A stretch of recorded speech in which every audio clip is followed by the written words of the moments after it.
Light तो जली नहीं, अब जली लाइट। हाँ, स्टार्ट। हेलो बच्चों, नमस्कार। तो कैसे हो आप सभी? मैं आप सभी का स्वागत करता हूं आपके अपने परिवार एमआईटी क्लासेस में।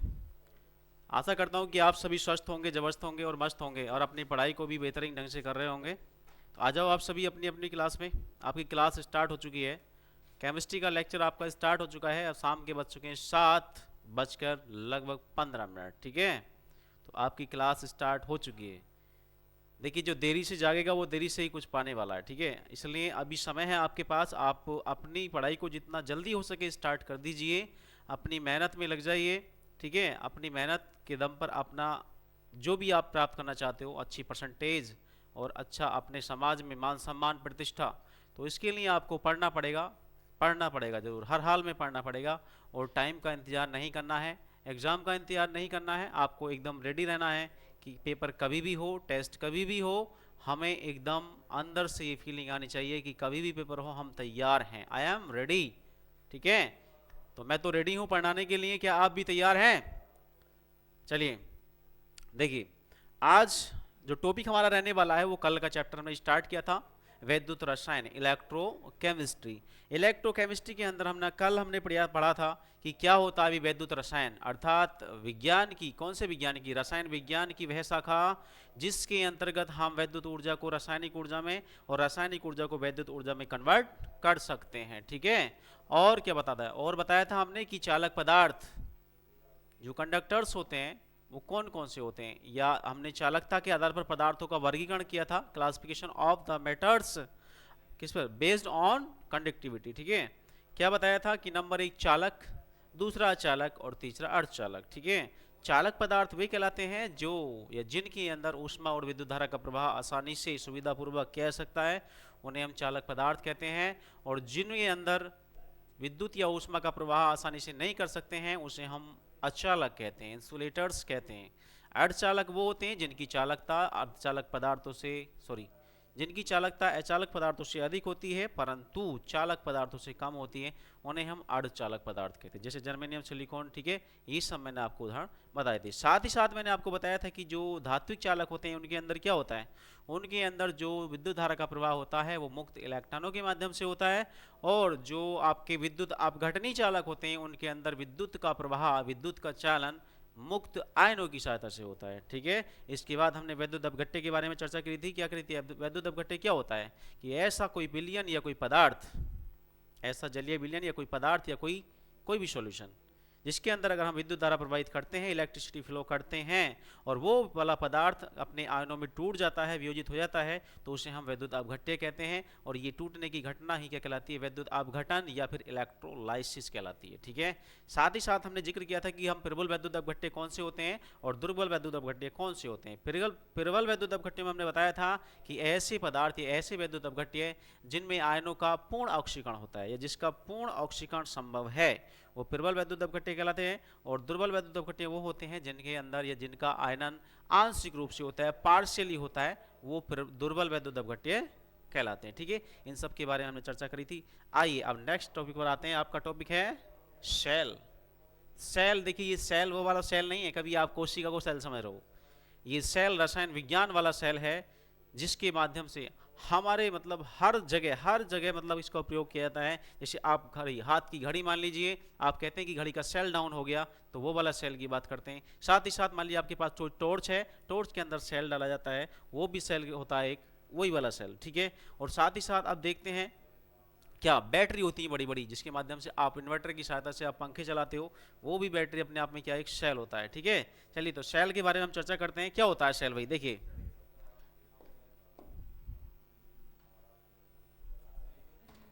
देखिए सेल क्या है? सेल वास्तव में क्या होता है? सेल अपने आप में क्या एक युक्ति है, कोई उपकरण है, कोई इंस्ट्रूमेंट है। सेल अपने आप में क्या एक इंस्ट्रूमेंट है, कोई उपकरण है या फिर कोई युक्ति या मशीन, जिसके माध्यम से ऊर्जा के एक रूप को दूसरे रूप में कन्वर्ट कर सकते हैं। क्या कहलाता है? सेल कहलाता है। जैसे मान लीजिए आपके पास कोई सेल है, ठीक है, हमारे माइक की जो ये वाला जो है रिकॉर्ड करने वाला, इसके अंदर सेल डाला जाता है। ठीक है, वो क्या, उसके अंदर केमिकल एनर्जी भरी हुई है, केमिकल एनर्जी भरी हुई है। ठीक है, उसका हम यूज करते हैं। साथ ही साथ क्या, हमारे हाथ में जो वॉच बांधी जाती है उसके अंदर सेल होता है। ठीक, तो उसका भी हम उसको एक दूसरे रूप में कन्वर्ट किया जाता है, ठीक है। और साथ ही साथ जो हमारे घर में इन्वर्टर वाला बैटरी होता है उसके अंदर भी केमिकल पदार्थ भरा होता है, और ऊर्जा को केमिकल एनर्जी के रूप में क्या संचित किया जाता है, और फिर उसका हम विद्युत ऊर्जा के रूप में कन्वर्ट करके पंखे, एसी और फ्रिज, कूलर, ये सब हम उपकरण हमको चलाए जाते हैं, ठीक है। तो ये क्या होता है, सेल होता है। अर्थात सेल अपने आप में एक ऐसी युक्ति है जो ऊर्जा के एक रूप को दूसरी ऊर्जा के एक रूप को दूसरे रूप में परिवर्तित कर सकती है, ठीक है। क्या कहलाता है, सेल कहलाता है। इसकी मैं परिभाषा यहाँ पर लिख देता हूँ, देखिए सेल क्या है। सेल एक ऐसी युक्ति है, एक ऐसी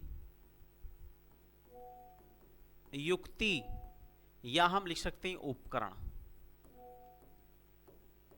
उपकरण है जिसके माध्यम से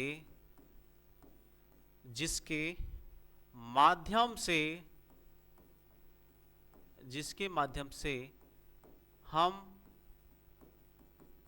ऊर्जा के एक रूप को दूसरे रूप में क्या कर सकते हैं, कन्वर्ट कर सकते हैं या परिवर्तित कर सकते हैं। परिवर्तित, सेल एक ऐसी युक्ति है जिसके माध्यम से हम ऊर्जा के एक रूप को दूसरे रूप में परिवर्तित कर सकते हैं,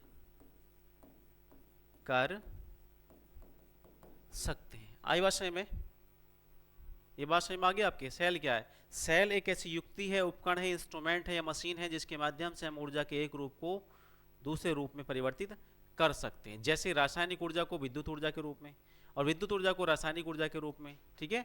यही हम दोनों के दोनों कंसेप्ट यहाँ पर पढ़ने वाले हैं, एक तो विद्युत ऊर्जा और एक रासायनिक ऊर्जा, ठीक है। चलिए अब उसके बाद देखिए सेल कौन कौन से प्रकार के हो सकते हैं, ये हम आगे चर्चा करेंगे। लेकिन सेल आखिर कौन से सेलों की बात ये कर रहे हैं, सेल कौन से सेलों की बात यहाँ पर कर रहे हैं। जैसे लो यहाँ पर लिख देता हूँ मैं, जैसे जैसे जैसे कौन सा कलर लिया जाए, ये वाला ले लो, कौन सा भाई, जैसे मान लो हमारा जो घंटा होता है, दीवार घड़ी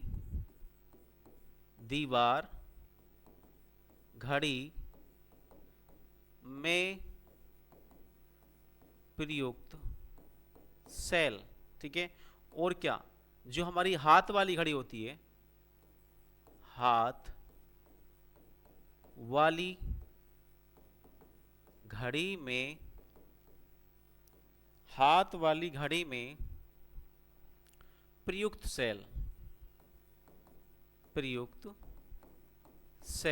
और क्या होता है भाई, और क्या, और कौन से सेल भी देखे हैं आपने, देखे हैं भाई, कौन कौन से। मान लो रिमोट के अंदर जो सेल लगाए जाते हैं, रिमोट जो कंट्रोल होता है, रिमोट में लगे सेल आदि। और साथ ही साथ क्या होते हैं, जो इन्वर्टर वाला बैटरी होता है जिसके माध्यम से हम इन्वर्टर को करंट देते हैं और फिर वो उसमें हाई मतलब एसी करंट में चेंज कर देता है, तो वो वाले बैटरी भी क्या है, अपने आप में एक सेल है, ठीक। चलिए इस पर हम ज़्यादा समय नहीं गुजारेंगे, ठीक है, क्योंकि हमें आगे कुछ बहुत पढ़ना है, बहुत डीपली हमको पढ़ना है, इसलिए हम आगे बढ़ते हैं, ठीक है। चलिए अब देखिए सेल के प्रकार, टाइप्स ऑफ सेल के प्रकार। यहाँ पर सेल को हमने 3 प्रकारों में मुख्य रूप से बांटा है। हालांकि यहाँ पर 2 ही प्रकार के सेल हमें यहाँ पर पढ़ने होंगे, मुख्यतः 2 ही प्रकार के सेल यहाँ इस चैप्टर में हमें पढ़ने हैं, लेकिन प्राथमिक और द्वितीयक सेल के बारे में चर्चा करेंगे। देखिए कौन कौन से प्रकार हैं भाई, वैद्युत रासायनिक सेल अर्थात electrochemical cell, electrochemical cell, electrochemical cell, electrochemical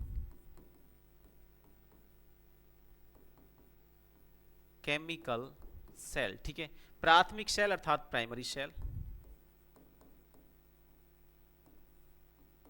primary cell, द्वितीयक सेल अर्थात secondary cell, secondary cell, secondary cell. ठीक है, ये होते हैं। ये बात समझ में आ गई। वैद्युत रासायनिक शैल क्या होते हैं, प्राथमिक शैल क्या होते हैं, द्वितीयक शैल क्या होते हैं, इन सब के बारे में मैं चर्चा यहाँ पर करने वाले हैं। चलिए आ जाइए, एक एक करके को पकड़ लो इन सबको भाई। वैद्युत रासायनिक शैल क्या होता है, वैद्युत रासायनिक शैल ध्यान से देखना, मेरी बात को समझने का प्रयास करना। देखो, ये जो वैद्युत रासायनिक शैल है ना, वैद्युत रासायनिक शैल, अगर मैं आपसे कहूं इनको भी दो भागों में बांटा गया है, इनको भी दो भागों में बांटा गया है। पहली बात तो इसकी परिभाषा छोटी सी मैं लिख देता हूं। जो सेल वैद्युत और रासायनिक, वैद्युत और रासायनिक ऊर्जा से संबंधित होते हैं उन्हें वैद्युत रासायनिक सेल कहते हैं। जो सेल वैद्युत और रासायनिक ऊर्जा से संबंधित होते हैं उन्हें वैद्युत रासायनिक सेल या फिर इलेक्ट्रोकेमिकल सेल के नाम से जानते हैं। और ये कौन कितने प्रकार के होते हैं, दो प्रकार से होते हैं, ठीक है। नंबर एक, नंबर एक क्या है भाई, ये नंबर एक इनमें आता है आपका गैल्वेनिक सेल। क्या आता है, galvanic cell, galvanic cell. Galvanic cell इसको क्यों कहते हैं इसके बारे में चर्चा करेंगे, पहले इसको बस आप ये देख लो कि कितने प्रकार हैं। और नंबर दो इसका होता है भाई विद्युत अपघटनी सेल, विद्युत अपघटनी सेल, विद्युत अपघटनी, विद्युत अपघटनी सेल, ठीक है। या फिर इसका दूसरा नाम है सांद्रता सेल, सांद्रता सेल। ये बात समझ में आ गई, विद्युत अपघटनी सेल या इलेक्ट्रोलाइसिस सेल या फिर कौन सा कंसंट्रेशन सेल, ठीक है, ये हो गया। उसके बाद देखिए प्राथमिक सेल जो होते हैं, क्या होते हैं प्राथमिक सेल, इनके बारे में मैं आपको बताऊं। प्राथमिक सेल, प्राथमिक सेल क्या होते हैं, देखिए प्राथमिक सेल या प्राइमरी सेल वो होते हैं जिनका आपने एक बार यूज कर लिया और फिर दोबारा से वो वेस्ट हैं, एक बार यूज होने के बाद उनका रीयूज नहीं कर सकते, उन्हें हम प्राथमिक सेल कहते हैं। जैसे मान लीजिए आपके पास घंटे वाला सेल है, उसको एक बार आपने इस घंटे के अंदर डाला, फिर डाउन हो जाता है, डिस्चार्ज हो जाता है, उसको आप बाहर निकाल के फेंक देते हो, उसका रीयूज आप नहीं कर सकते हो, इसलिए इनको प्राथमिक सेल कहते हैं। जिन सेलों का एक बार उपयोग होने के बाद फिर से हम उपयोग नहीं कर सकते या उपयोग में नहीं ला सकते, उन्हें हम क्या कहते हैं, प्राथमिक सेल कहते हैं या प्राइमरी सेल कहते हैं। अर्थात जिनका एक बार उपयोग होने के बाद, होने के बाद क्या रीयूज, रीयूज नहीं कर सकते, नहीं कर सकते, क्या कहलाते हैं, प्राइमरी सेल कहलाते हैं।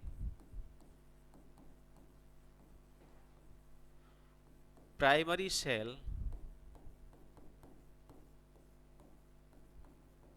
कहलाते हैं, ठीक है।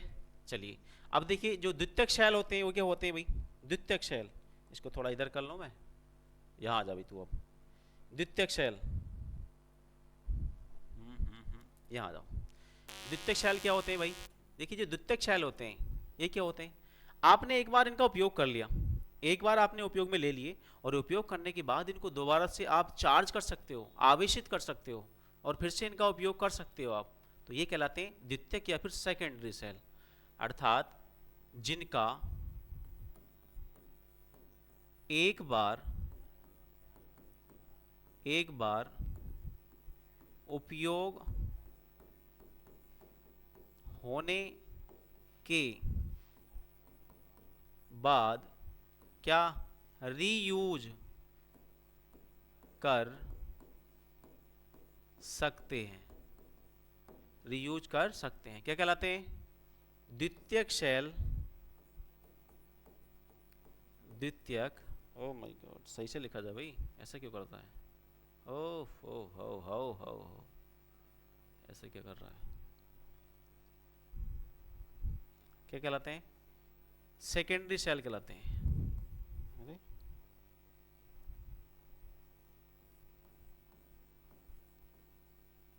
सेकेंडरी सेल कहलाते हैं। ठीक है, ये बात समझ में आई आप सभी की? जरा बताओ मुझे। मैंने बताया कि सेल के प्रकार कौन कौन से होते हैं। एक आपका वैद्युत रासायनिक सेल होता है, ठीक है, इलेक्ट्रोकेमिकल सेल होता है। इनको दो भागों में हमने बांट दिया है, ठीक है। एक तो गैल्वेनिक सेल और एक क्या होता है, विद्युत अपघटनी सेल। इन दोनों के बारे में हम विस्तार से चर्चा करेंगे आगे। इनके बारे में भी करेंगे कि क्या प्राथमिक सेल या प्राइमरी सेल, अर्थात जिनका एक बार आपने उपयोग कर लिया आप फिर से उनका उपयोग नहीं कर सकते हो, उन्हें कहते हैं प्राथमिक सेल या प्राइमरी सेल। द्वितीयक सेल क्या होते हैं, जिनका एक बार उपयोग करने के बाद आप फिर से आपको आवेशित कर सकते हो उनको, या किसी भी माध्यम से चार्ज कर सकते हो और उनका आप फिर से उपयोग कर सकते हो। क्या कहलाते हैं, द्वितीयक सेल कहलाते हैं। ठीक है, चलिए अब देखिए हम विद्युत रासायनिक सेल को लेते हैं यहाँ पर। पहले हम विद्युत रासायनिक सेल को यहाँ पर पकड़ते हैं। क्या है भाई, विद्युत रासायनिक सेल, विद्युत रासायनिक सेल या वैद्युत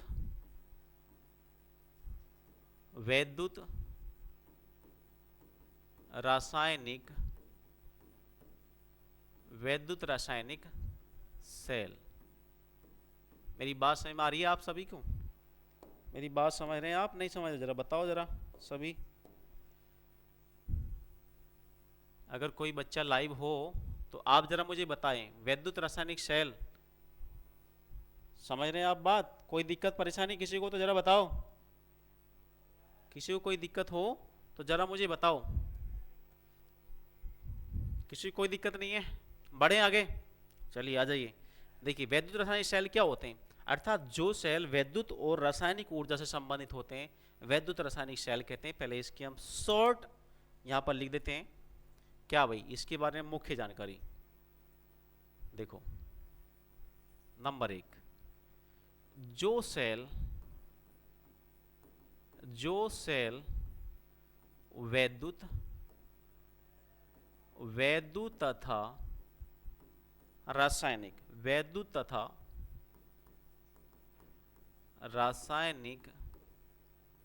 ऊर्जा, वैद्युत तथा रासायनिक ऊर्जा से क्या होते हैं, संबंधित होते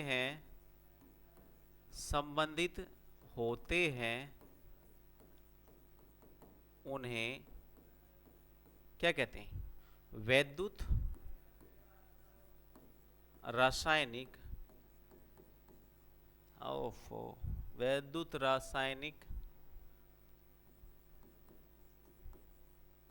सेल कहते हैं। वैद्युत रासायनिक सेल कहते हैं। ठीक है, ये बात समझ में आई आप सभी के? चलिए अब देखिए इसके बारे में और क्या क्या बातें हैं जो हमें समझनी है।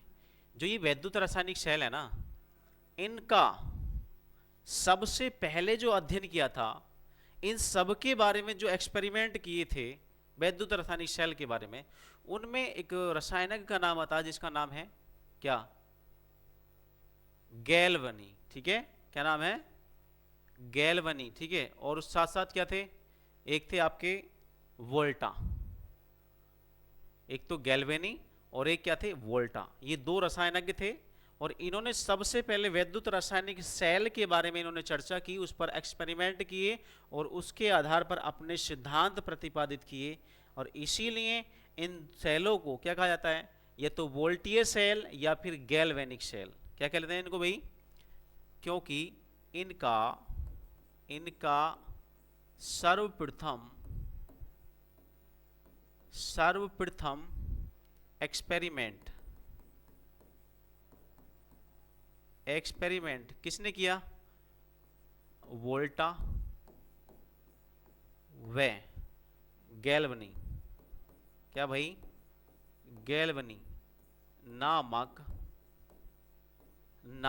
रसायनज्ञों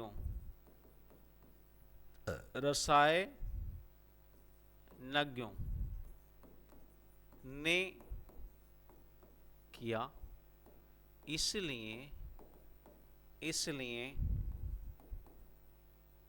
इसलिए इन्हें क्या,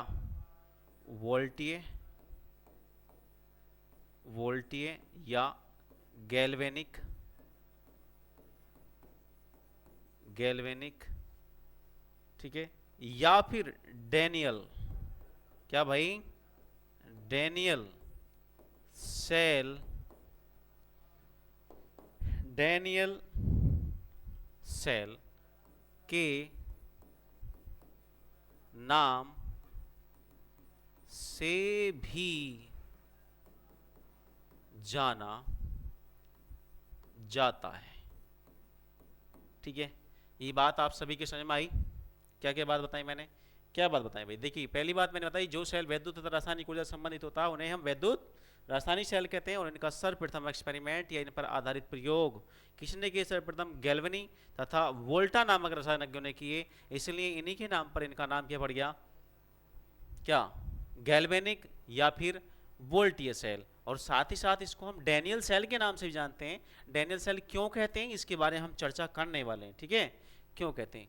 चलिए भाई, ये हो गया आपका वैद्युत रासायनिक सेल। अब वैद्युत रासायनिक सेल को हमने दो भागों में बांटा, वैद्युत रासायनिक सेल को दो भागों में हमने बांटा है, और उसका पहला प्रकार आपका है गैल्वेनिक सेल।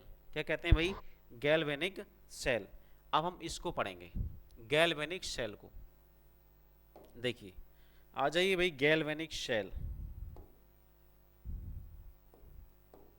क्या है? गैल्वेनिक, गैल्वेनिक सेल, ठीक है। आप इसको गैल्वेनिक सेल भी कह सकते हो, वोल्टीय सेल भी कह सकते हो, या फिर डेनियल सेल भी कह सकते हो, या आपके एग्जाम में आए कि भाई विद्युत रासायनिक सेल किसे कहते हैं, वर्णन कीजिए सचित्र सहित, उसकी क्रियाविधि लिखिए। हमें कोई सा भी क्वेश्चन आ जाए, हमें यही करना है, जो गैल्वेनिक सेल में लिखना है, जो उसकी क्रियाविधि पढ़नी है, सारा का सारा वही खेल हमें करना है। क्या? जो इसमें करेंगे, चाहे वो विद्युत रासायनिक सेल पूछ ले, चाहे गैल्वेनिक सेल पूछ ले, चाहे वोल्टीय सेल पूछ ले, चाहे डेनियल सेल पूछ ले, कुछ भी पूछ ले, हम इसी का जवाब देने वाले हैं। जो इसमें करेंगे वही सबका जवाब होगा, ठीक है। समझ रहे बात मेरी? चलिए, तो हो जाए रेडी, करो भैया start. Galvanic cell, galvanic cell क्या होता है भाई? गैल्वेनिक सेल, गैल्वेनिक सेल क्या होता है, जरा मेरी बात समझना, बड़े ध्यान से समझना, ठीक है। पहली बात तो अपने आप में क्या, ये विद्युत रासायनिक सेल है, विद्युत रासायनिक सेल, ठीक है। और दूसरी बात, चलो एक पॉइंट पीछे लिखने से रह गया भाई, सॉरी माफ कीजिएगा, मैं उसको फिर से लिखा देता हूँ। जो विद्युत रासायनिक सेल, इसकी जो मुख्य परिभाषा क्या है, इसकी मुख्य जो परिभाषा यहाँ पर है वो मैं आपको लिखाता हूँ। क्या होता है आखिर विद्युत रासायनिक सेल? देखिए, यहाँ पर मैं आपको बताता हूँ, विद्युत रासायनिक सेल ये क्या होता है? एक ऐसा सेल जो रासायनिक ऊर्जा को विद्युत ऊर्जा में कन्वर्ट करे, ऐसा सेल जो रासायनिक ऊर्जा को विद्युत ऊर्जा में परिवर्तित करता है, उसे हम विद्युत रासायनिक सेल कहते हैं। इसको मैं यहां पर लिखा देता हूं, ऐसा सेल, ऐसा सेल जो किसको, वैद्युत ऊर्जा या विद्युत ऊर्जा को, सॉरी, जो रासायनिक ऊर्जा को, जो रासायनिक रासायनिक ऊर्जा को किस में भाई? रासायनिक ऊर्जा को विद्युत ऊर्जा में, विद्युत ऊर्जा में क्या, परिवर्तित, परिवर्तित करता है, परिवर्तित करता है, उसे क्या कहते हैं? विद्युत रासायनिक सेल कहते हैं, उसे विद्युत रासायनिक सेल कहते हैं, ठीक है। इनके प्रकार मैंने आपको लिखाई दिए। नंबर एक क्या है, कितने प्रकार के होते हैं भाई? ये दो प्रकार, ये दो प्रकार के होते हैं। कौन कौन से भाई? नंबर एक क्या था? नंबर एक आपका था गैल्वेनिक शेल,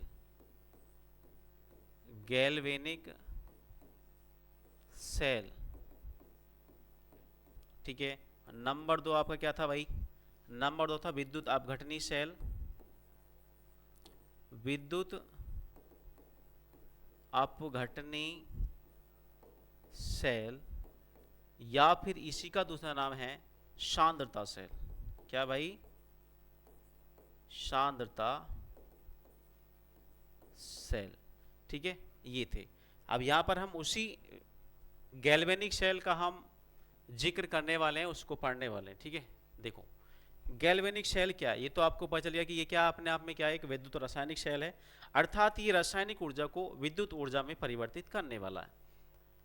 आखिर किस प्रकार से कार्य करेगा, इसके अंदर क्या क्या होने वाला है, इसके बारे में हम चर्चा करेंगे। क्या संरचना इसकी होने वाली है, इसकी क्रियाविधि क्या होने वाली है, कौन कौन सी रिएक्शन इसके अंदर होने वाली हैं, क्या कोई यहाँ पर रासायनिक पदार्थ मुक्त होगा, क्या यहाँ पर इलेक्ट्रिसिटी उत्पन्न होगी, इन सब के बारे में मैं आपको बताने वाला हूँ। देखिए करना क्या है, जब हमें गैल्वेनिक सेल बनाना है तो इसकी हम सीधी सी बात है पहले संरचना के बारे में जिक्र करेंगे भाई। गैल्वेनिक सेल की संरचना, तो यहाँ पर मैं लिख देता हूँ क्या, गैल्वेनिक सेल की संरचना, गैल्वेनिक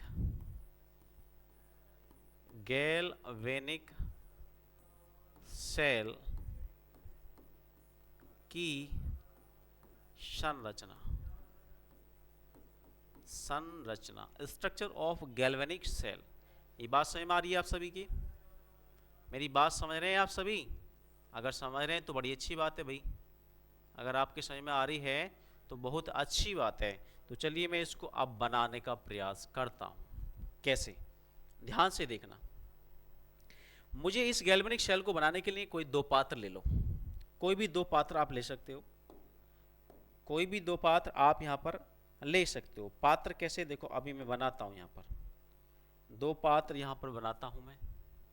मान लीजिए एक तो पात्र आपका ये होने वाला है, और ऐसे थोड़ा सही से बनाने का प्रयास करेंगे, थोड़ा समय लगेगा लेकिन सही बनाएंगे, आप बिल्कुल घबराएं नहीं, ठीक है। आपको घबराने की बिल्कुल आवश्यकता नहीं है, मैं पूरा टॉपिक ये क्लियर करके ही आ जाऊंगा। जिसको जो पढ़ाई के प्रति सीरियस है वो करके चले जाएंगे, जो नहीं है भाई वो कैसे करेंगे, उनका तो भगवान ही जाने क्या होना है। अच्छा तो नहीं आए यहाँ पर भाई, क्यों नहीं आए? अरे हो क्या रहा है, क्यों भाई लल्ला, अब बन क्यों नहीं रहे हो? बनाएंगे हम भी, कुछ भी करो भाई, आप प्रयास तो करना है बनाने का। चलिए एक लाइन और खींचनी पड़ेगी हमें, थोड़ा सा टाइम दीजिए भाई, माफ़ करना। अगर मैं बना के लाता तो ये कहते कि हाँ बना के लेकर आए सर जी, तो इसलिए मैं आपको हाथ बना के बताता हूँ, ठीक है। और इन दोनों को आप हो सकता है तो एक बड़े पात्र में रख दो भाई, आप चाहो तो इन दोनों को एक बड़े पात्र में रख सकते हो, कोई दिक्कत वाली बात नहीं है भाई। इन दोनों को आप एक बड़े पात्र में रख सकते हो, कोई दिक्कत वाली बात नहीं है। लो मैं रख दो इन सभी को, लो भी रख दो, ना मानते तो गुरु जी रख दो जी, आपका मन ऐसा ही है तो हम भी रख देते हैं। रखिए,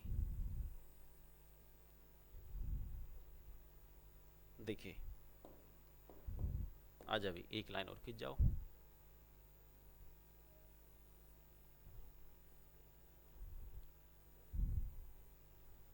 देखिए यहाँ पर दो पात्र लिए हैं मैंने, इनको थोड़ा सा बराबर कर लेते हैं, ज़रा समझने का प्रयास करना भाई, माफ़ करना टाइम तो लगता ही है। क्या करें फिर हम, बताएं आप ही बताएं हम क्या करें।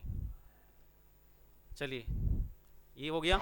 अब देखिए दो पात्र हमने यहाँ पर लिए हैं, एक बड़े पात्र में दोनों को रख लिया सेफ्टी के लिए, कोई दिक्कत नहीं।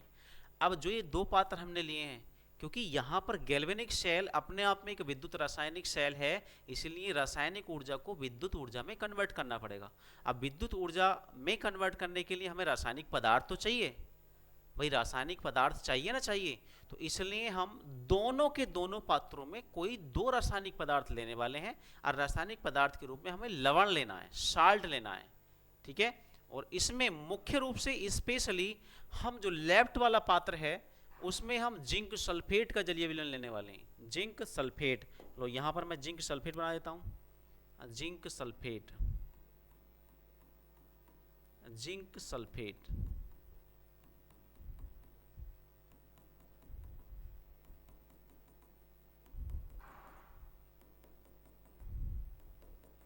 ठीक है, ये आपका क्या हो गया भाई, जिंक सल्फेट। और दूसरे पात्र में कुछ और ले लो, दूसरे पात्र में कुछ और भी, ऐसे नहीं, हमें यहां पर लेना है कॉपर सल्फेट। क्या लेना है भाई, कॉपर सल्फेट।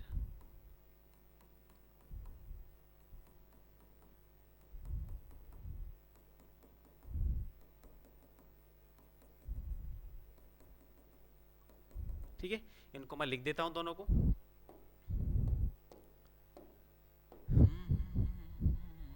देखो ये आपका है C U, sorry sorry sorry sorry भाई, ये आपका है जिंक सल्फेट ZnSO4 का जलीय विलयन, जलीय विलयन।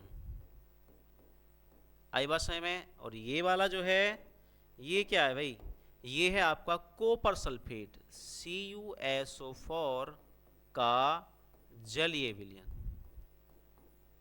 जलीय विलयन। ठीक है, मैं यहाँ पर ऐसे लिख रहा हूँ शॉर्ट में विलयन, कभी सोचो कि वी क्या लिख दिया, विधाता ये बात नहीं है भाई।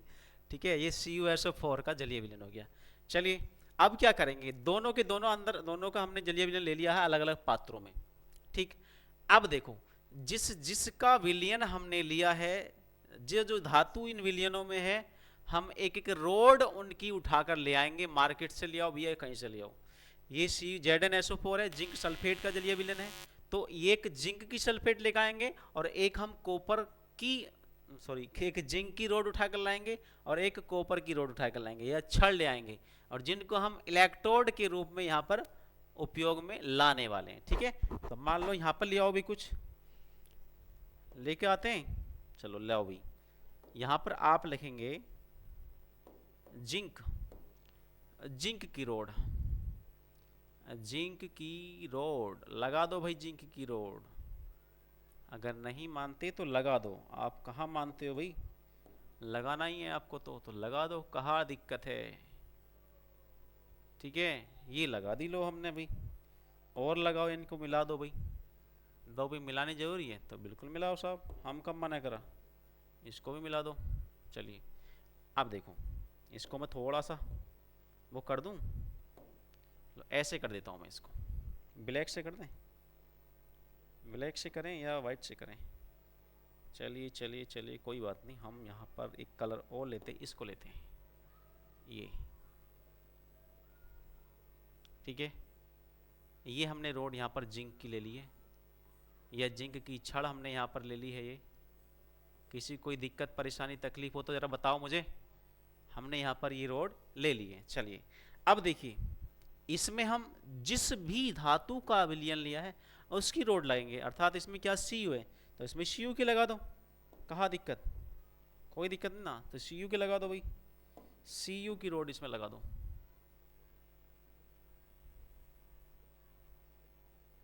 Cu की रोड इसके अंदर लगाओ,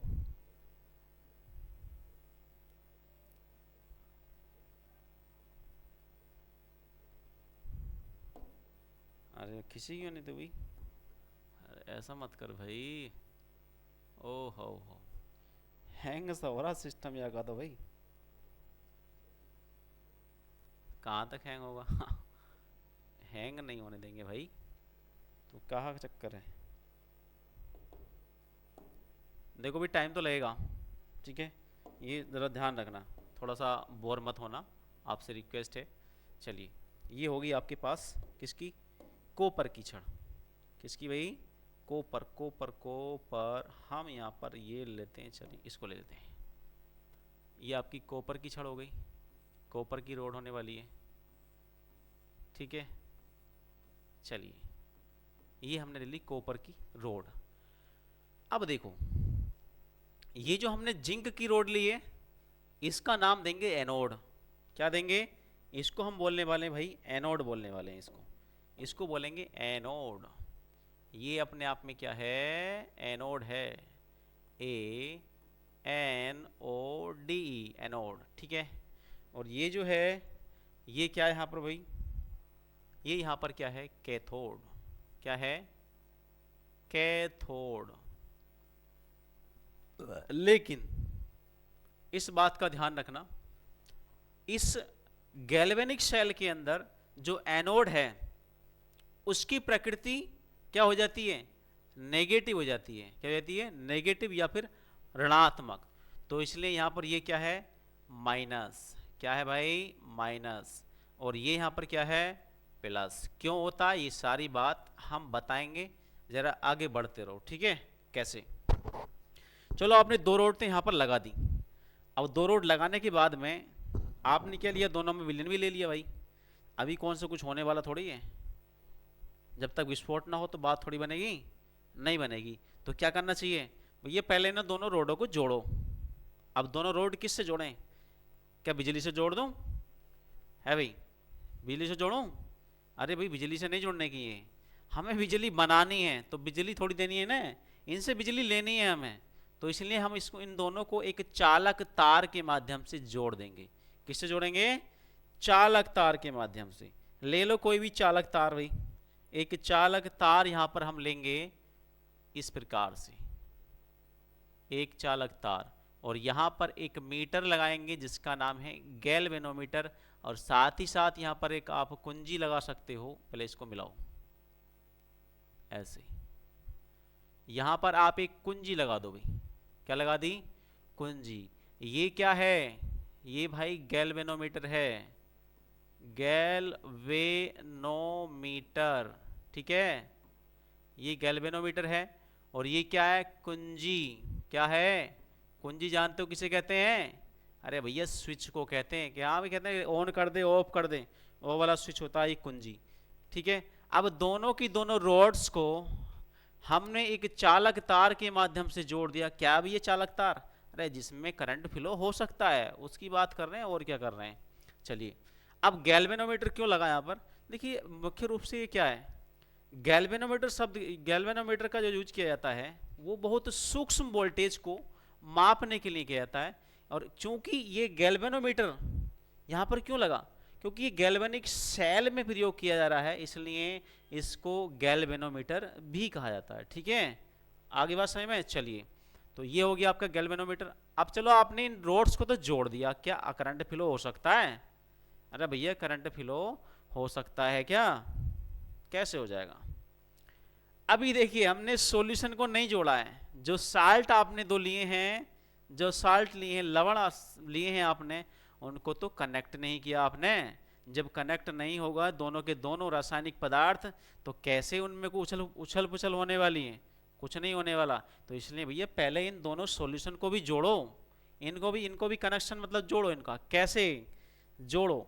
लेकिन जोड़ेंगे कैसे, तो देखिए इसको जोड़ने के लिए एक यहां पर प्रमुख शब्द, एक स्पेशल नाम वाली एक ट्यूब है, या आप कह सकते हो ये होती है उल्टे आकार का यू, उल्टे आकार का यू वाली, और एक कांच की नली, उल्टे आकार के यू वाली कांच की नली होती है, और जिसको हम कहते हैं लवण सेतु। लवण सेतु क्यों कहते हैं अभी बताएंगे, या फिर इसको साल्ट ब्रिज कहते हैं। क्या कहते हैं भाई, साल्ट ब्रिज के नाम से जानते हैं, ठीक है। क्यों, देखो इसमें क्या करना है, इसके दोनों सिरों को पकड़ो, अरे इसके इस वाले पात्र में और इस वाले पात्र में दोनों को जोड़ दो। लेकिन आज थोड़ी भैया खाली नहीं, इसमें कुछ भरो तो सही। तो इसलिए इसको भरने के लिए इसमें क्या रखते हैं हम, एक होती है अगर अगर की जेली, एक अगर एक पदार्थ होता है उसकी जेली, या फिर आप इसके अंदर पोटेशियम क्लोराइड ले सकते हो, पोटेशियम क्लोराइड, दोनों का मिश्रण भर सकते हो, ठीक है। हाँ, तो यहाँ पर इसको हम ऐसे जोड़ने वाले हैं, थोड़ा सा मैं सही से बनाऊंगा। कोई दिक्कत है, कोई दिक्कत शायद नहीं होने वाली है, मैं बनाता हूँ, देखो ऐसे भाई, ऐसे ऐसे ऐसे, और बनाते हैं। तू भी आजा भाई। ये आप भी आ जाओ। आप कहाँ जाएंगे साहब?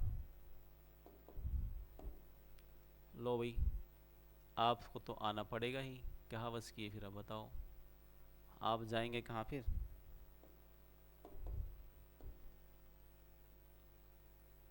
लो जी लो जी लो, एक और रह गए, तुम भी आओ।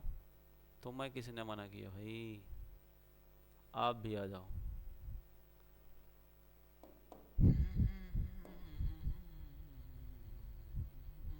ठीक है, ये यहाँ पर हमने क्या इसको साल्ट ब्रिज या फिर लवर सेतु को जोड़ दिया। इसमें क्या भरा हुआ है आपको पता होना चाहिए, मैंने अभी आपसे बताया है कि इसमें भैया क्या भरा है। अगर अगर की जेली या पोटेशियम क्लोराइड को दोनों का मिश्रण इसके अंदर भर दिया जाता है। ना आई बात समझ में? अरे आई बात नहीं, ये बताओ जरा जल्दी से। अगर अगर की जेली या फिर उसके साथ में पोटेशियम क्लोराइड, इन दोनों का मिश्रण भर सकते हैं। इसके अंदर क्या भरा है लिख देते हैं यहाँ पर। अगर अगर अगर अगर की जेली और प्लस में KCl पोटेशियम क्लोराइड। ठीक है, ये बात समझ में आ गई। और ये अपने आप में क्या है, क्योंकि दोनों के दोनों लवणों को जोड़ने का कार्य कर रहा है, इसलिए इसको हम लवण सेतु या फिर साल्ट ब्रिज के नाम से जानते हैं। ये क्या है अपने आप में भाई? साल्ट ब्रिज है। क्या नाम है इसका? लिख दूं? लो साहब लिख देंगे। ये अपने आप में है क्या? ओ माय गॉड, साल्ट और ब्रिज, साल्ट ब्रिज या फिर लवण सेतु। बात समझ में आई आपके? साल्ट ब्रिज या फिर लवण सेतु है ये आपका। अब देखो होगा क्या, अब असली वाली लड़ाई शुरू होने वाली है। अब आएगा मजा गेम में। कैसे? ऐसे आएगा, देखो अब हमने दोनों को कनेक्शन कर दिया है। ठीक है, जब दोनों का कनेक्शन कर दिया, हमने रोड्स का भी कर दिया है और किसका, जो आपने साल्ट लिए हैं, ठीक है, या जो भी आपने जैसे जिंक सल्फेट और कॉपर सल्फेट का जलीय विलयन लिया है, इन दोनों को भी हमने एक साल्ट ब्रिज के माध्यम से जोड़ दिया है। ठीक, अब क्या होने वाला सुनिए। जैसे ही हम इनको जोड़ेंगे तो क्या होगा आप जानते हो? अरे भाई जानना तो पड़ेगा, ना जानते तो क्या दिक्कत। कैसे? यहां पर आ जाओ जरा आप। ये क्या है अपने आप में? Zinc sulphate. और ये रोड किसकी है भैया? ये भी तो जिंक की है। अरे ये भी तो आपकी जिंक की रोड है। और ये काय की है जरा बताओ? ये काय की रोड है? अरे भैया ये कॉपर की रोड है नहीं है कॉपर की रोड। और जब इन दोनों का कनेक्शन करा जाएगा तो जो ये जिंक सल्फेट का जलीय विलयन है ना, जिंक सल्फेट का जलीय विलयन होगा क्या? इसमें तो आयनन होना ही है, इसमें तो आयनन होगा ही। और साथ ही साथ देखो क्या होगा, ये क्या है? जिंक है ना। तो इस जिंक का होने वाला है कौन सा वाला गेम स्टार्ट? इलेक्ट्रॉन छोड़ने वाला, इलेक्ट्रॉन त्यागने वाला। तो ये जिंक अपने अंदर से इलेक्ट्रॉन छोड़ेगी। क्यों छोड़ेगी? एक जिंक की जो छड़ है, इसमें सुना है कि एक आदि परमाणु थोड़ी है। अरे भैया असंख्य परमाणु इसके अंदर हैं। और जब असंख्य परमाणु जिंक के हैं तो सब के सब अपने अपने बाहरी कक्षा से दो दो इलेक्ट्रॉन त्यागने वाले हैं। और दो दो इलेक्ट्रॉन त्यागेंगे तो क्या होगा? क्या होगा बताओ? जब दो दो इलेक्ट्रॉन त्यागते हैं तो देखो यहां पर होता क्या है, दो इलेक्ट्रॉन त्याग देंगे तो जो Zn प्लस बनेगा, Zn प्लस, Zn प्लस वो तो इस सॉल्यूशन के अंदर बिखर जाएगा। सॉल्यूशन के अंदर इस प्रकार से बिखरने वाला है, Zn2 plus, sorry Zn2 plus. और जो इलेक्ट्रॉन हैं, निकले हुए इलेक्ट्रॉन किससे? इस धातु की छड़ से, जिंक धातु की छड़ से, वो इस धातु की छड़ पर जमा हो जाएंगे। धातु की छड़ पर क्या हो जाएंगे भाई, वो जमा होने वाले हैं इस तरीके से, कुछ कुछ इस तरीके से इकट्ठा हो जाएंगे। आ रही है बात समझ में, ये से जमा हो जाएंगे, इस प्रकार से यहाँ पर जमा होने वाले हैं, पूरी की पूरी रोड पर इलेक्ट्रॉन जमा हो जाएंगे, जिस कारण इस एनोड का जो आपस मतलब अपने आप में एक नेचर है, प्रकृति है आवेशिक तौर पर, वो क्या है, माइनस हो जाता है। हालांकि एनोड लगभग ज़्यादातर क्या सभी सेलों के अंदर एनोड की प्रकृति प्लस या फिर पॉजिटिव होती है, धनात्मक होती है, लेकिन चूंकि ये अपने आप में क्या है कि जिंक धातु की छड़ है और इससे इलेक्ट्रॉन निकल करके कहाँ पर, इसी के पास जमा हो जाते हैं और जिंक धातु धनायन के रूप में इस विलयन के अंदर मुक्त हो जाती है। क्या समझे, तो इलेक्ट्रॉन यहाँ पे आ गए, इसलिए ये क्या है, माइनस का लिया जाता है। ठीक, चलिए अब यहाँ आ जाओ भाई, यहाँ भी कुछ गेम होने वाला है। ये भी तो अपने आप में कॉपर धातु के बने हुए हैं, ये जो छड़ है कॉपर धातु की है नहीं है, जब कॉपर की है तो भैया इसमें भी क्या होने वाला है, ये भी प्लस माइनस कुछ ना कुछ तो होगा। जब कुछ ना कुछ होगा तो यहाँ पर ये क्या होगा, ये कॉपर की धातु क्या होगी, अपने आप में Cu प्लस, किसमें भाई, Cu2 plus, Cu2 plus, Cu2 plus, Cu ओफो Cu2 प्लस,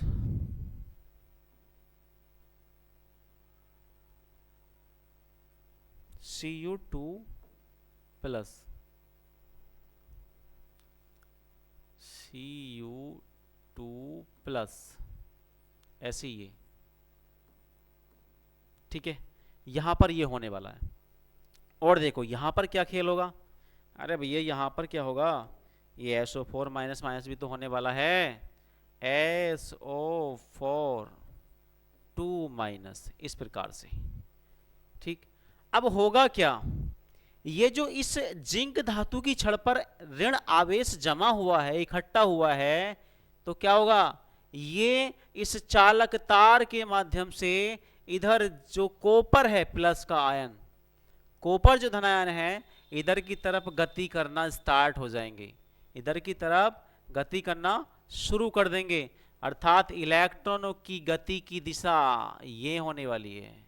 इलेक्ट्रॉन इस दिशा में गति करेंगे इस प्रकार से, और जब इलेक्ट्रॉन इस दिशा में गति करेंगे तो कहाँ आएंगे, यह प्लस वाले पर आ रहे हैं ना, आ रहे Cu2 प्लस पे, तो Cu2 प्लस क्यों बुला रहा है, क्योंकि विपरीत प्रकृति के जो आवेश होते हैं वो एक दूसरे को अपनी ओर आकर्षित करते हैं, अट्रैक्शन होता है उनके अंदर, इसलिए इलेक्ट्रॉन कहाँ पर आएंगे, इस कॉपर की छड़ पर आकर इकट्ठा हो जाएंगे और इसको बैलेंस कर देंगे। क्यों, यहाँ से 2 इलेक्ट्रॉन, प्रत्येक जो जिंक परमाणु है वो 2 इलेक्ट्रॉन त्याग रहा है, यहाँ पर भी कॉपर अपने आप में क्या 2 इलेक्ट्रॉन त्याग रहा है, और ये धातु की छड़ धनायन बनती चली जा रही है, तो ये 2 इलेक्ट्रॉन दो जो धनायन कम है, 2 धनायन जो फालतू हैं, इनको बैलेंस करने के लिए ये प्रत्येक Cu2 प्लस प्रत्येक 2 इलेक्ट्रॉनों को ग्रहण करेगा और अपने आप में मुक्त धातु के रूप में प्राप्त हो जाएगा। ठीक है, तो ये हो गया। तो देखो ध्यान से देखो, इलेक्ट्रॉन इधर गए, इलेक्ट्रॉन इधर गए, और जहां पर आयंस में टूटने की प्रक्रिया स्टार्ट हो जाए और आवेशों का, और आवेशी मुख्य रूप से किसके, इलेक्ट्रॉनों का गति या इलेक्ट्रॉनों का आवागमन जो शुरू हो जाए, तो वहीं पर करंट ऑटोमेटिक जनरेट हो जाता है। तो यहां से इलेक्ट्रॉन इधर जा रहे हैं, जब इलेक्ट्रॉन इधर जा रहे हैं तो सीधी सी बात है, यहाँ पर करंट ऑटोमेटिक क्या होगा, क्रिएट हो जाएगा, उत्पन्न हो जाएगा। लेकिन ये ध्यान रखना है, इलेक्ट्रॉन इधर जा रहे हैं तो जो विद्युत धारा है, इलेक्ट्रिसिटी किस दिशा में प्रवाहित होगी, वो इलेक्ट्रॉनों की गति की अपोजिट डायरेक्शन में। अगर इलेक्ट्रॉन इधर जा रहे हैं, किधर, देखो जिंक से Cu की तरफ जा रहे हैं, इलेक्ट्रॉनों की जो गति है वो जिंक से Cu की तरफ है। इलेक्ट्रॉनों की गति यहाँ पे मैं लिख दूं, चलो लिख देंगे, इलेक्ट्रॉन की गति, इलेक्ट्रॉनों की गति की दिशा, इलेक्ट्रॉन की गति की दिशा क्या है, अरे Zn से कहां पर, Zn से Cu प्लस की तरफ, Cu2 प्लस की तरफ, Zn2 प्लस से Cu2 प्लस की तरफ, ठीक है, इधर को। और विद्युत धारा की दिशा क्या होगी बताओ? जब इलेक्ट्रॉन की दिशा जिंक से कॉपर की तरफ है तो विद्युत धारा की दिशा क्या होगी? विद्युत धारा की दिशा, अरे क्या होने वाली है? मैंने बताया अपोजिट डायरेक्शन, इलेक्ट्रॉनों की डायरेक्शन के बिल्कुल अपोजिट। अर्थात क्या होगा? अगर ये जिंक है और ये क्या Cu है, तो जिंक 2 प्लस मान लो ये, और Cu2 प्लस, तो जो आपकी विद्युत धारा की दिशा है वो ये होने वाली है, कॉपर से जिंक की तरफ, ठीक है। ये बात समझ में आई आपके? तो ये आपका है गैल्वेनिक शेल। लेकिन अब इसकी हम क्रियाविधि के बारे में चर्चा करने वाले हैं। इसकी जो संरचना है ना, वो आप अच्छी तरीके से समझ गए होंगे, इतनी मुझे मैं आशा करता हूँ, उम्मीद करता हूँ आप सभी से कि संरचना में क्या क्या है, क्या क्या हमने इसके अंदर लिया है, वो आप समझ चुके होंगे ना। अगर समझ चुके होंगे तो अगर इसकी संरचना आए तो आप इसको बनाइए। आपने क्या क्या लिया है कि आपने 2 पात्र लिए हैं, बताओ कितने पात्र लिए? 2 पात्र लिए, ठीक है। उन दोनों पात्रों में अलग अलग सॉल्यूशन आपने लिया है, और वो क्या है सॉल्यूशन? विद्युत अपघट्य, ठीक है। मतलब ऐसा सॉल्यूशन जिसका क्या हो सकता है? आयनन संभव है। और देखिए एक में क्या लिया आपने? जिंक सल्फेट, अर्थात लेफ्ट साइड, लेफ्ट वाले पात्र में जिंक सल्फेट का जलीय विलयन लिया है, राइट वाले में आपने क्या लिया है? कॉपर सल्फेट का जलीय विलयन लिया है। दोनों की दोनों रोड्स किस किस धातु के लिए? जिंक सल्फेट के विलयन में जिंक धातु की हमने रोड डुबोई है, कॉपर सल्फेट के विलयन में हमने कॉपर धातु की रोड डुबोई है, और दोनों के दोनों रोडों को हमने एक चालक तार के माध्यम से जोड़ करके क्या लगाया? वहां पर एक गैल्वेनोमीटर लगा दिया, एक कुंजी लगा दी है। साथ ही साथ और ये कराएं, दोनों के दोनों सॉल्यूशन को जोड़ने के लिए, आपस में कनेक्शन करने के लिए हमने एक क्या लिया है? एक लवण सेतु लिया है, साल्ट ब्रिज लिया है। और साल्ट ब्रिज का काम कौन करती है? एक कांच की उल्टे युगाकार की नली होती है, जो मुख्य रूप से काम क्या है उसका? दोनों के दोनों मतलब परिपथ को परिपूर्ण करना, ठीक है, परिपथ को परिपूर्ण करना, या दोनों सॉल्यूशन को उदासीन बनाए रखना। 2 मुख्य कार्य हो गए इसके। एक तो क्या? दोनों सॉल्यूशन को उदासीन बनाए रखना, और दूसरी बात, परिपथ को पूर्ण करने का कार्य कौन करता है? साल्ट ब्रिज करता है। क्या करता है? Salt bridge. और साथ ही साथ और क्या काम होता है जरा बताओ? यहाँ पर क्या है? देखो यहाँ पर SO4 2 माइनस है, यहाँ पर क्या Zn2 प्लस है, इस वाले विलियन में, इस विलियन में Zn2 प्लस है, इसमें क्या SO4 2 माइनस है। तो इस वाले साल्ट ब्रिज की, ओ माय गॉड इस वाले साल्ट ब्रिज की सहायता से क्या होगा? इस वाले साल्ट ब्रिज की सहायता से क्या होने वाला है? ये जो SO4 माइनस माइनस है ये इधर की तरफ आएंगे जिंक 2 प्लस की तरफ, और जिंक 2 प्लस की तरफ जैसे ही Zn2 प्लस की संख्या बढ़ेगी तो ऐसे SO4 माइनस माइनस इधर आएंगे और इनको आपस में खत्म कर देंगे। क्यों? यहाँ पर भी कितने हैं? 2 प्लस के चार्ज हैं, इन पर कितने हैं? 2 माइनस के चार्ज हैं, दोनों के दोनों बराबर हैं। जब आपस में मिलेंगे तो मामला दफा, ठीक है। इस तरीके से दोनों के दोनों सॉल्यूशन को ये उदासीन बनाए रखता है और परिपथ को पूर्ण करता है। ये काम क्या होता है? साल्ट ब्रिज का होता है, ठीक है। दूसरी बात, एक बात और समझिए यहाँ पर क्या एक बात और है समझने की।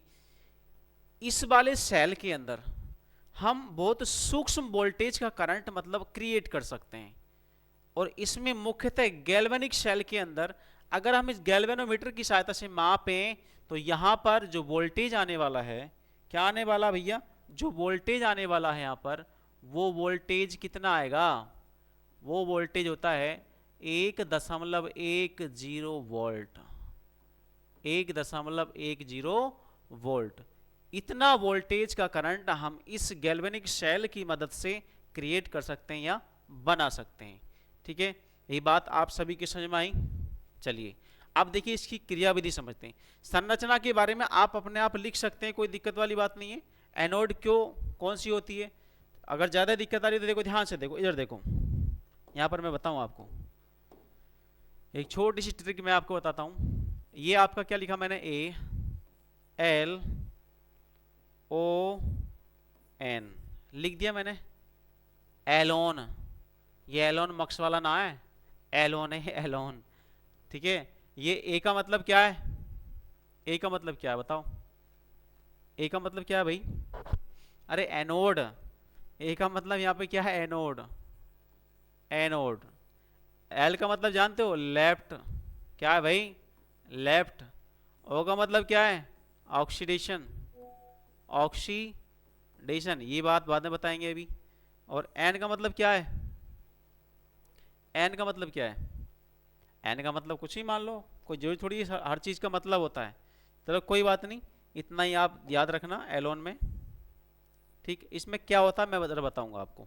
पहले मेरी बात सुनिए, इसकी हम थोड़ी क्रियाविधि समझते हैं। इसकी क्रियाविधि में क्या क्या होता है इसको भी मैं बाद में बताऊंगा। क्यों? पहले ऑक्सीडेशन भी तो समझना है हमको। ऑक्सीडेशन भी तो समझना है। तो यहाँ पर मैं अगर लिखूं कि क्रियाविधि या अभिक्रियाएं, इसकी अभिक्रियाएं किस प्रकार होती हैं? गैल्वेनिक शेल जो होता है, ये गैल्वेनिक शेल की क्रियाविधि, galvanic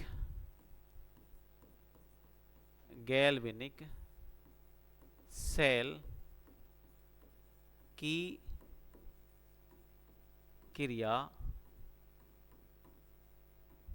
Vidhi, mechanism of galvanic cell कैसे होता है जरा बताओ भाई। सेल की क्रियाविधि का मतलब है कैसे कैसे अभिक्रियाएं इसके अंदर होती हैं, कैसे कैसे अभिक्रियाएं होती हैं। देखो अभी मैंने आपको बताया था क्या, ये एनोड है, ये कैथोड है, ये जिंक धातु की है, ये कॉपर धातु की है। इसमें इलेक्ट्रॉन त्यागे जा रहे हैं, यहां पर इलेक्ट्रॉन ग्रहण किए जा रहे हैं। ये बात बताई। चलिए हम दोनों को ले लेंगे, एनोड पर क्या हो रहा है वो भी, और कैथोड पर क्या हो रहा है वो भी। तो दोनों को पकड़ दें यहां पर भाई। क्या, एक तो एनोड, एनोड क्या लिखते हैं यहां पर भाई? Anode, ANODE। ठीक है, इस पर कौन सी अभिक्रिया हो रही है वो लिखेंगे। यहां पर क्या, कैथोड लेंगे। क्या लिखेंगे भाई? कैथोड लेने वाले हैं। क्या लेने वाले हैं? कैथोड। यहां पर कौन सी क्रिया हो रही है ये भी देखेंगे। जरा देखो ध्यान से क्या क्या हो रहा है। एनोड पर जिंक धातु इलेक्ट्रॉन त्याग रही है, एनोड पर जिंक धातु इलेक्ट्रॉन त्याग रही है। और जिस अभिक्रिया में या रिएक्शन के अंदर इलेक्ट्रॉनों का त्याग होता है उसे ही कहते हैं ऑक्सीडेशन या फिर ऑक्सीकरण अभिक्रिया। कितने इलेक्ट्रॉन त्याग रही है? 2। तो हम इन इलेक्ट्रॉनों को त्यागने की अभिक्रिया के रूप में नहीं लिख सकते? लिख सकते हैं। कैसे? ये आपका Zn हो गया, ठीक है। और यहां से क्या हुआ, 2 इलेक्ट्रॉन इसने निकाले हैं, 2 इलेक्ट्रॉन निकाल दिए, ठीक है। और जब 2 इलेक्ट्रॉन त्याग देगा तो Zn2+ धनायन बनेगा नहीं बनेगा ये? तो Zn2+ ये यहां पर धनायन बनने वाला है। और ये अभिक्रिया कौन सी है जरा बताओ मुझे। ये अभिक्रिया आपकी हो गई भाई ऑक्सीडेशन। क्या हो गई? ऑक्सीडेशन। अरे यही तो सब कुछ किया हमने, ठीक है। चलिए अब देखो कैथोड पर आ जाओ। कैथोड पर क्या हो रहा है? कैथोड पर भी यही हो रहा है। देखो कैसे हो रहा है कि कैथोड पर जो Cu2+ है वो इधर वाले 2 इलेक्ट्रॉन जो जा रहे हैं इधर को, इनको ये एक्सेप्ट कर रहा है, ग्रहण कर रहा है, और तब जाके कॉपर बिल्कुल मुक्त अवस्था में प्राप्त हो रहा है। कैसे करके देखिए ध्यान से। यहां पर क्या, Cu जो 2+ है इसने क्या काम करा, इसने 2 इलेक्ट्रॉन ग्रहण कर लिए। कौन से वाले? अरे जो जिंक ने भेजे थे। और जो ऐसा करेगा जब ये, तो यहां पर 2+ के आवेश, यहां पर 2- के आवेश, जब दोनों को ग्रहण करेंगे मिलेंगे तो ये चार्ज दोनों ही खत्म हो जाएंगे। तो केवल क्या बचेगा? Cu। और इसको हम कहते हैं कौन सी अभिक्रिया भैया? कौन सी कहते हैं बताओ? इसको हम कहते हैं रिडक्शन। क्या कहेंगे? रिडक्शन। अगर अंग्रेजी में नहीं जानते तो हिंदी में लिख देता हूं। इसको बोलते हैं ऑक्सीकरण। क्या बोलते हैं भाई? ऑक्सीकरण, ठीक है। इसको क्या बोलते हैं हम? अपचयन। क्या बोलेंगे? अपचयन। अरे जहां पर इलेक्ट्रॉन ग्रहण किए जाते हैं उसे क्या बोलेंगे? अपचयन अभिक्रिया, ठीक है। दोनों समीकरणों को, ऑक्सीडेशन और रिडक्शन, आप दोनों ये देख रहे हैं इस सेल के अंदर, गैल्वेनिक सेल के अंदर, कि दोनों की दोनों रिएक्शन ऑक्सीडेशन एंड रिडक्शन साथ साथ हो रही है नहीं हो रही हैं। अर्थात इस गैल्वेनिक सेल में रिडक्शन और ऑक्सीडेशन दोनों की अभिक्रियाएं होना या दोनों अभिक्रियाएं साथ साथ होना आवश्यक है, वरना गैल्वेनिक शेल का निर्माण ही असंभव है। जिस गैल्वेनिक शेल के अंदर ये ऑक्सीडेशन और रिडक्शन दोनों की दोनों अभिक्रियाएं नहीं होंगी तो वहां पर उस मतलब शेल के अंदर विद्युत धारा या इलेक्ट्रिसिटी उत्पन्न नहीं हो सकती। अब इन दोनों को हम जोड़ते हैं भाई, दोनों को सम्मिलित रूप से मिला देते हैं। कैसे मिला दो भाई, कैसे मिलाते हैं? ऐसे जोड़ दो, क्या दिक्कत है? इससे लिखता हूं, ये कौन सा पकड़ा जाए? तू आ जा भाई। ऐसे अगर मैं इन दोनों को जोड़ दूं भाई, दोनों को जोड़ूं तो क्या होगा? दोनों को जोड़ने पे जानते हो क्या होगा? दोनों को जोड़ने के बाद देखो ऐसे जोड़ेंगे, जरा जोड़ के दिखाऊंगा आपको। ये इसको लें, लो इसको ले लो। देखो इसके बाएं पक्ष में बाएं पक्ष जोड़ दो, प्लस Cu2 प्लस, प्लस में 2 इलेक्ट्रॉन, ठीक है, बात समझ में आई? इज इक्वल टू इधर कितना Zn2 plus, Zn2 plus, plus के 2 इलेक्ट्रॉन, ठीक है, और इधर प्लस का Cu। अरे मैंने यही तो करा है, बाएं पक्ष में बायां जोड़ो, दाएं में दायां जोड़ो। कोई दिक्कत है? नहीं है कोई दिक्कत। अब और क्या, यहां देखेंगे आप, क्या देखेंगे भाई? देखो इधर 2 इलेक्ट्रॉन, इधर 2 इलेक्ट्रॉन, सेम कंडीशन में है बिल्कुल भैया, खत्म कर दो इनको। तो आगे बढ़ जाएंगे, आगे बढ़े क्या होगा? यहां बचने वाला Zn plus Cu2 plus is equal to Zn2 plus और प्लस में Cu। लो जी लो, भुगत गए हो काम। यहाँ तो सारा काम यहाँ पर भुगत चुका है। ये अभिक्रियाएं आती हैं आपकी गैल्वेनिक सेल की, गैल्वेनिक सेल की ये अभिक्रियाएं यहाँ पर संपन्न होती हैं। अर्थात हम यहाँ पर ये कह सकते हैं कि जिस सेल के अंदर रिडक्शन अभिक्रिया और ऑक्सीडेशन अभिक्रिया साथ साथ होती हैं वही गैल्वेनिक सेल है, और तभी वहाँ पर विद्युत धारा क्रिएट हो सकती है, ठीक है। और देखो ये दोनों अभिक्रियाओं को मिलाकर एनोड पर प्लस कैथोड पर दोनों को मिलाकर रिएक्शन आई, और इस दोनों को मिलाने पर जो रिएक्शन बनती है अर्थात ऑक्सीडेशन और रिडक्शन दोनों को सम्मिलित रूप से हम क्या कहते हैं? रिडॉक्स अभिक्रियाएं कहते हैं। क्या कहते हैं इसको? रिडॉक्स अभिक्रियाएं। तो ये क्या होगी भाई बताओ? ये इनका नाम हो गया रिडॉक्स रिएक्शन, रिडॉक्स रिएक्शन या रिडॉक्स अभिक्रियाएं, रिडॉक्स अभिक्रियाएं, रिडॉक्स अभिक्रियाएं, ठीक है, ये होगी। अब देखो हमारा जो सेल होता है ना, सेल की कुछ चिन्ह परिपाटी होती है, कुछ हमारी मतलब नियम कानून होते हैं कि भी सेल की हर चीज को आपको लिखना पड़ेगा, कुछ संकेत आपको देने पड़ सकते हैं कि सेल की ये चीज इस चीज को हम इससे प्रदर्शित करेंगे, जैसे एनोड है, कैथोड है, इलेक्ट्रोड है, ये बाकी सब कुछ है। तो इसलिए इन्होंने कहा कि भी आप एक काम कर लो, जो इसकी क्रियाविधि है ना उसको भी आप एक सेल संकेत के माध्यम से प्रदर्शित कर दो, सेल संकेत के रूप में लिख दो आप। तो सेल संकेत क्या होगा इसका? देखो कैसे लिखेंगे जरा समझना मेरी बात को। इस सेल का संकेत अभिक्रिया को कैसे लिखने वाले हैं? सेल संकेत या सेल सिंबल, सेल ओहो cell symbol, cell symbol, cell संकेत, सेल संकेत, ठीक है। इसका सेल संकेत क्या होने वाला जरा देखो, देखिए क्या होने वाला है। आपको कुछ नहीं करना, पहले में जो अपने जो अपने धातु ली थी ना उनको लिखता हूं, उसके बाद उसको लिख देंगे। कैसे देखना मेरी बात जरा, कैसे लिख लूंगा। आपने जिंक धातु ली थी पहले, तो ऐसे लिख दो भैया Zn, एक डंडा खींचो, ठीक, फिर लिख दो ZnSO4, SO4, डबल डंडा खींचो। क्यों? अरे लवड़ से तू ना लगाओगे बीच में। चलिए अब देखो उसके बाद क्या, ये विलयन लिखो इधर वाला राइट वाला, ये था CuSO4, CuSO4, फिर डंडा खींचो। अब Cu धातु ना मिलेगी आपको, ये हो गया।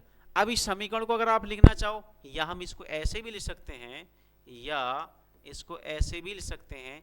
देखो ऐसे ले लो इसको, जेड एन सिंगल डंडा, उसके बाद सी यू 2+, फिर डबल, उसके बाद क्या, जेड एन 2+, जेड एन 2+,